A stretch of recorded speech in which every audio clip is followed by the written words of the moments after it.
आप देख रहे हैं इंडिया टाउन न्यूज, भारत की बात।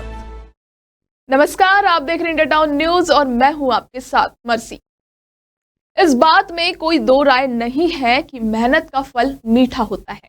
जो खेती किसानी और बागवानी को घाटे का सौदा बताते हैं, जो लोग बेरोजगारी का रोना रोते फिरते हैं, एक युवक ने सबक लेना चाहिए।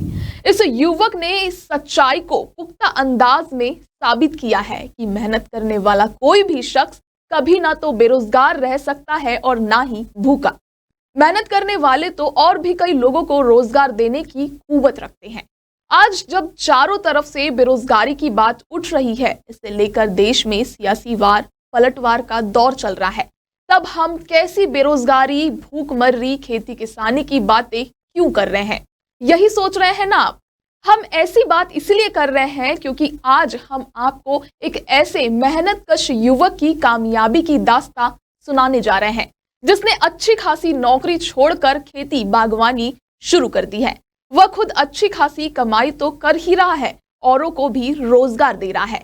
इस युवक ने ऐसी खेती शुरू की है जिसने उसकी जिंदगी में बाहर ला दी है। चलिए आपको बताते हैं इस जीवट युवक की कहानी।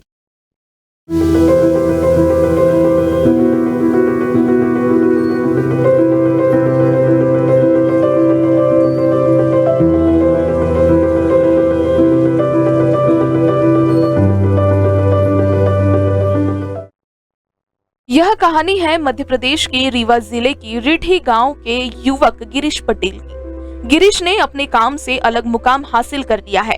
पढ़ाई लिखाई करने के बाद गिरीश अच्छी जगह पर प्राइवेट नौकरी किया करता था। उसे नौकरी रास नहीं आई और उसने अपने पुश्तैनी काम की ओर लौट आया। उसने अपनी छोटी सी जमीन पर अमरूद की खेती शुरू कर दी। इसमें वह अच्छा खासा मुनाफा कमा रहा और लोगों के लिए मिसाल बनते हुए यह साबित कर दिया कि इंसान अगर मेहनत और लगन से काम करे तो खेती किसानी करके भी अच्छा पैसा कमाया जा सकता है। नौकरी सरकारी हो या फिर प्राइवेट, उसके लिए तो हर कोई दौड़ता है, लेकिन नौकरी छोड़कर खुद की पहचान बनाने के लिए अलग रास्ता बेहद कम लोग चुन पाते हैं। रीवा जिले के रीठी निवासी गिरीश कुमार पटेल ने भी कुछ ऐसा ही किया और अपनी प्राइवेट नौकरी को छोड़कर खेती को चुना। वह खेती जिसकी मौजूदा हालत देखकर कोई भी व्यक्ति अपने बच्चों को किसान नहीं बनाना चाहता। भले ही अच्छी खासी जमीन हो, फिर भी वह बच्चे को किसान नहीं बनने देते। लेकिन गिरीश इसी किसानी के दम पर सफलता के झंडे गाड़ रहा है और दूसरों को भी रोजगार देने वाला बन गया है।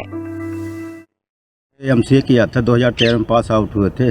उसके बाद फिर जॉब किए इंदौर में सॉफ्टवेयर कंपनी में। और फिर उसके बाद फिर हम यहाँ गांव आ गए 2-3 साल फिर खेती किए। ये साधारण खेती गेहूँ धान होनी है, तो इसमें फायदा समझ में नहीं आ रहा था। फिर लोगों से पता किए कि अमरूद की बगिया की जाए। उसके बारे में फिर खोज किए, तो फिर गोविंदगढ़ से नर्सरी से अमरूद की बगिया यही लगवाएं। अब इसमें आमदनी हो गया, फिक्स हो गई है, मतलब दे दिए हैं उसको।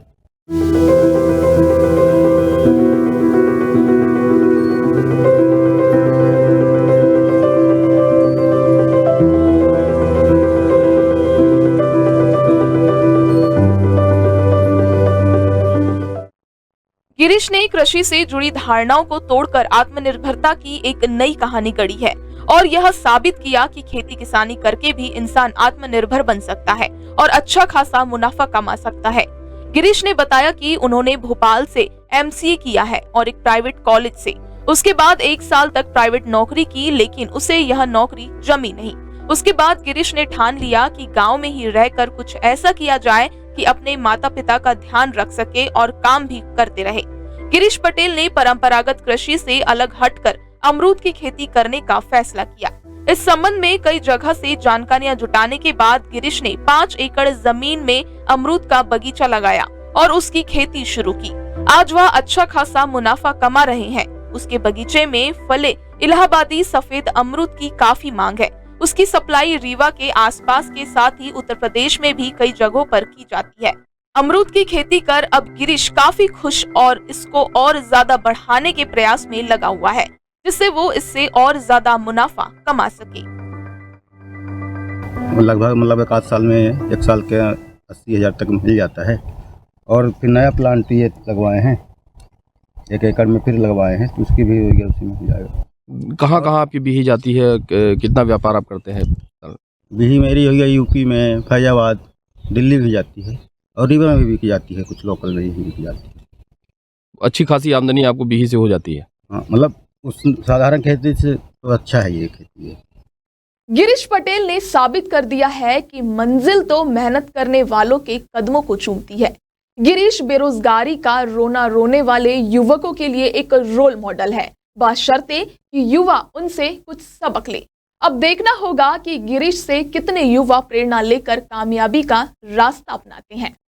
यह खबर भेजी है रीवा से मोहम्मद शमीम सौदागर ने और इसे अमृत की तरह शब्दों में मिठास घोली है इंद्रचंद जैन ने। अब इसी के साथ मुझे दीजिए इजाजत, नमस्कार।